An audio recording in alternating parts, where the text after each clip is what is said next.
수목교구 공동체 성경 읽기 고요한 밤 거룩한 밤 8일차입니다. 오늘 본문은 에베소서 4장에서 6장입니다.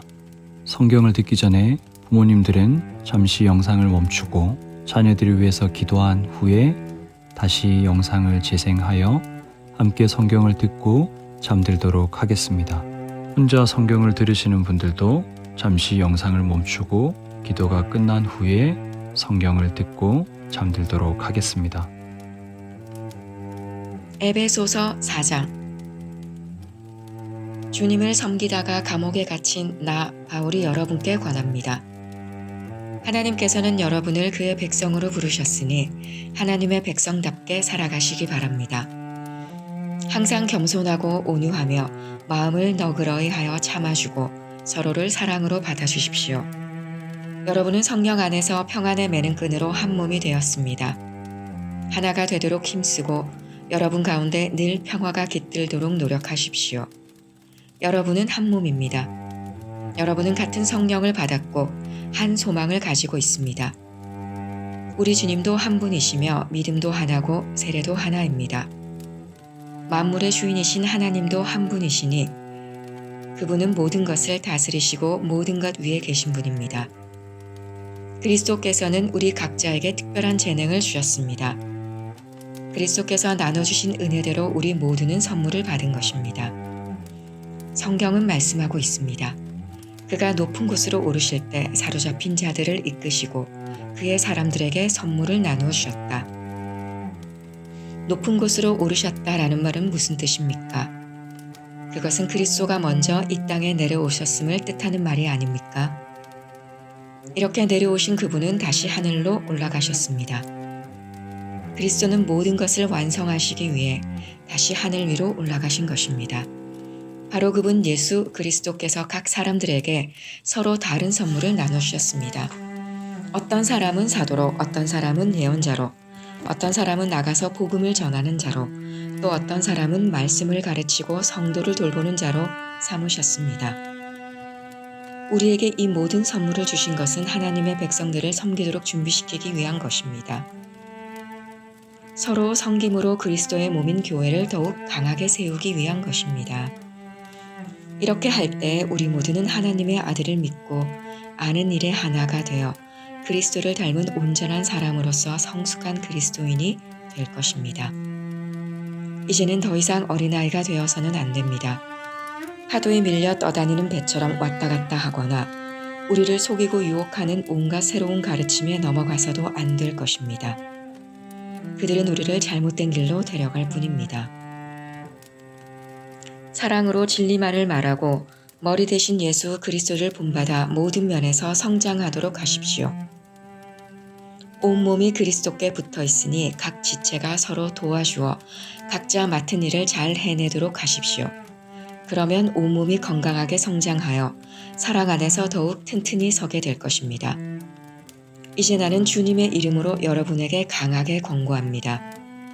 믿지 않는 사람들이 생각하고 행동하는 것처럼 살지 마십시오. 그들은 깨닫지 못하고 듣기도 거부하니 알 수도 없습니다. 그들에게는 하나님의 생명이 없습니다. 그들은 부끄러워할 줄도 몰라서 악한 일을 일삼고 점점 더 방탕한 생활 속으로 빠져들고 있습니다. 그러나 여러분은 그리스도에 관해 그렇게 배우지 않았습니다. 나는 여러분이 진정 그분의 말씀을 들었고 또 배웠으므로 진리 대신 그분 안에 살고 있다고 확신합니다. 옛 모습을 벗어버리십시오. 옛사람은 한없는 욕망으로 점점 더 눈이 어두워져 더 악하고 더러운 모습이 될 뿐입니다. 여러분은 마음을 새롭게 하라는 가르침을 들었습니다. 이제는 새 사람이 되어 하나님의 모습처럼 선하고 거룩하게 살아가십시오. 거짓말을 하지 말기 바랍니다. 우리는 한 몸에 속한 자들이니 서로를 진실하게 대하십시오. 화가 나더라도 죄를 짓지 말며 해가 지기 전에는 화를 풀기 바랍니다. 그렇지 않으면 사탄이 여러분을 공격할 수 있도록 놔두는 것이 됩니다. 도둑질하는 사람이 있으면 도둑질을 그만두고 새로운 마음으로 일을 시작하십시오. 그 손으로 열심히 일하여 오히려 어려운 사람을 도우며 살아가십시오. 말을 하려거든 남의 험담을 하지 말고 다른 사람을 칭찬하는 유익한 말을 하십시오. 여러분의 말을 듣는 사람들이 도움을 받을 것입니다. 하나님의 성령을 슬프게 하지 마십시오. 하나님께서는 마지막 날에 여러분이 구원받을 것을 보증하시기 위해 우리에게 성령을 보내주셨습니다. 원한을 품거나 화내지 마십시오. 가시돋친 말로 다른 사람의 마음을 아프게 하지 마십시오.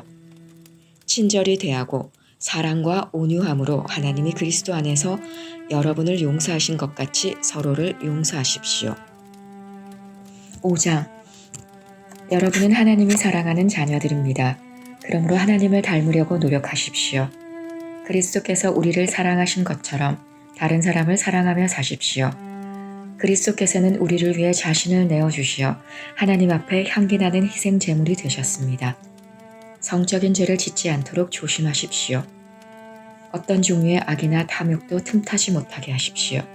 이런 것들은 하나님의 거룩한 백성에게 적합하지 못한 것들입니다. 더러운 말이나 저속한 농담을 입에 담지 말며 늘 입에 감사가 넘치게 하십시오.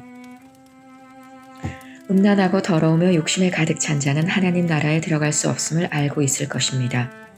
이 모든 것에 관심을 두는 것은 하나님 이외의 거짓 우상을 섬기는 것과 같습니다. 이런 거짓된 말로 여러분을 꿰는 자들에게 속아 넘어가지 않도록 주의하십시오. 하나님께서는 불순종하는 자들에게 무서운 벌을 내리실 것입니다. 그러므로 이들과 어울리지 말기 바랍니다. 이전에는 여러분도 어둠 가운데 있었으나 이제는 주님 안에서 빛 가운데 살아갑니다. 그러므로 빛에 속한 자녀답게 사십시오. 빛은 선하고 의로우며 진실된 삶으로 인도합니다. 하나님을 기쁘시게 하는 일이 무엇일지 생각하십시오. 어둠에 속한 자들처럼 행동하지 않도록 주의하십시오. 그런 것은 아무 유익도 없습니다. 오직 선한 일을 하여 어둠 속에서 행하는 일들이 잘못된 것임을 알리십시오. 몰래 저지르는 그런 일들은 입에 담기조차 부끄러운 것들입니다. 그러나 빛이 오면 모든 것이 환히 드러날 것입니다. 성경에서도 잠자는 자여 일어나라, 죽음에서 깨어나 일어나라. 그리스도께서 내게 빛을 비추실 것이다 라고 말하고 있습니다. 그러므로 여러분은 자신의 생활을 늘 살피십시오. 어리석은 자처럼 살지 말고 지혜롭게 행동하십시오. 때가 악하니 가능하면 선한 일을 할 수 있는 기회를 잘 붙드시기 바랍니다. 분별 없이 어리석은 자가 되지 말고 주님이 원하시는 것이 무엇인지 배우도록 노력하십시오. 술 취하지 마십시오. 여러분의 영적인 삶을 갉아먹을 것입니다. 성령으로 충만해지도록 힘쓰십시오. 시와 찬미와 영적인 노래로 서로 이야기하며 마음으로 주님께 노래하고 찬송하십시오. 우리 주 예수 그리스도의 이름으로 하나님 아버지께 항상 감사를 드리십시오.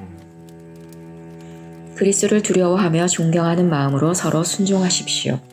아내들은 주님께 순종하듯이 남편의 권위에 순종하십시오. 남편이 아내의 머리가 됨은 그리스도가 교회의 머리인 것과 같습니다. 교회는 그리스도의 몸이며 그리스도는 교회의 구주가 되셨습니다.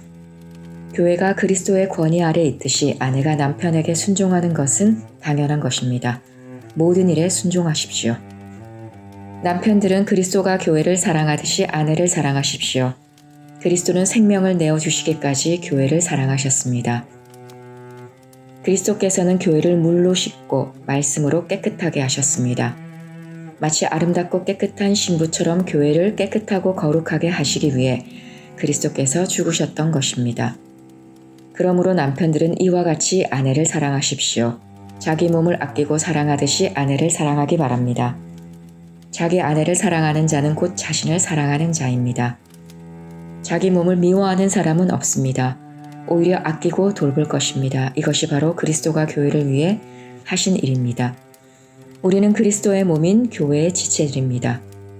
성경에서도 그러므로 사람이 부모를 떠나 자기 아내와 연합하여 한 몸을 이룰 것이다 라고 말씀하고 있습니다. 그 비밀이 놀랍고 크니 이것이 바로 그리스도와 교회와의 관계를 두고 말하는 것입니다. 다시 한번 당부하는데 남편들은 아내를 제 몸같이 사랑하고 아내는 남편에게 순종하십시오. 6장. 자녀들은 부모에게 순종하십시오. 이것이 주님을 믿는 사람으로서 옳게 행하는 일입니다. 십계명에도 내 부모를 공경하라고 하였습니다. 이것은 약속이 보장된 첫 계명입니다. 그 약속은 내가 하는 일이 다 잘되고 이 땅에서 장수할 것이다 라는 것입니다. 아버지는 자녀들의 마음을 상하게 하거나 화를 돋우지 말고 주님의 훈계와 가르침으로 잘 키우십시오. 종들은 두렵고 존경하는 마음으로 주인에게 복종하십시오. 그리스도께 복종하듯이 참마음으로 순종하기 바랍니다. 주인이 볼 때만 잘하는 척하지 말고 마음을 다하여 하나님의 뜻을 행하십시오. 사람에게 하듯이 하지 말고 그리스도를 섬기듯이 기쁜 마음으로 주인을 위해 일하십시오. 여러분이 종의 신분이든지 자유인이든지 주님께서는 선을 행한 것에 대해 보답해 주신다는 사실을 잊지 말기 바랍니다. 주인들도 똑같이 종들에게 잘해주고 윽박지르지 마십시오. 여러분의 주인이기도 하지만 동일하게 그들의 주인도 되시는 분이 하늘에 계십니다. 우리 주님은 모든 사람을 차별하지 않으시고 똑같이 대해주는 분이십니다. 끝으로 주님의 크신 능력 안에서 강해지십시오. 사탄의 악한 속임수에 넘어가지 않도록 하나님의 무기로 완전 무장하시기 바랍니다. 우리의 싸움은 이 땅의 사람들에 대항하여 싸우는 것이 아니라 이 세상의 어두운 세력들과 궁중의 권세 잡은 악한 영들에 대항하여 싸우는 것입니다. 하나님의 전신갑주가 필요한 이유가 여기 있습니다. 그것은 악한 날에 쓰러지지 않고 싸움이 끝난 후에도 굳건히 서기 위해서입니다. 이제 여러분은 굳게 서서 진리의 허리띠를 띠고 가슴에 의의 흉배를 붙이십시오. 발에는 평화의 복음을 전할 신을 신으십시오. 손에는 악한 자의 불화살을 막아낼 믿음의 방패를 드십시오. 머리에는 구원의 투구를 쓰고 하나님의 말씀인 성령의 칼을 쥐십시오. 성령 안에서 늘 기도하고 필요한 모든 것을 위해 간구하십시오. 언제나 준비된 마음으로 좌절하지 말고 다른 그리스도인들을 위해서도 기도하십시오. 또한 나를 위해서도 기도해 주십시오. 말씀을 전할 때 두려움 없이 담대하게 복음의 비밀을 말할 수 있도록 나를 위해 기도해 주십시오. 나는 복음을 전하는 자로서 사명을 받았습니다. 이제 나는 감옥에서 이 일을 합니다. 내가 옥중에서도 전해야 될 말씀을 담대하게 전파할 수 있도록 기도해 주십시오. 사랑하는 형제 두기고를 보냅니다. 그는 주님의 성실한 일꾼입니다. 내가 어떻게 지내며 무엇을 하는지 자세히 알려줄 것입니다. 그를 보내는 것은 우리의 사정을 알리기 위함이며 또한 여러분을 격려하기 위함입니다. 하나님 아버지와 주 예수 그리스도께서 믿음 안에서 사랑과 평안을 여러분에게 내려주시기를 기도합니다. 하나님의 은혜가 우리 주 예수 그리스도를 변함없이 사랑하는 여러분 모두에게 함께 하시기를 기도합니다.